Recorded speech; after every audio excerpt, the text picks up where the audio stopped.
outside a little cafe. Mother and daughter having a conversation. A trinket. A room with doors and windows.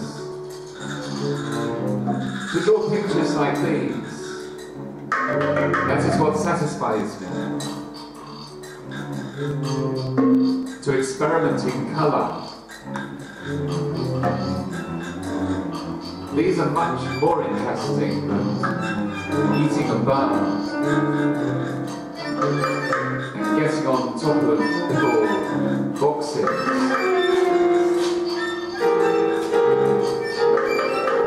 In this way, said Nelly the elephant, I can express myself fully as an elephant. I can express the being of elephant. What it is to be an elephant.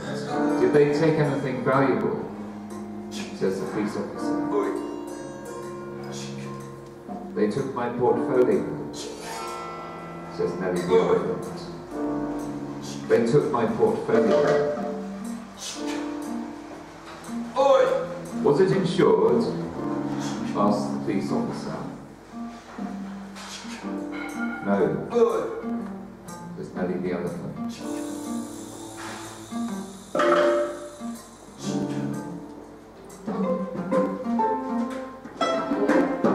Some rubbish that hasn't been cleared up.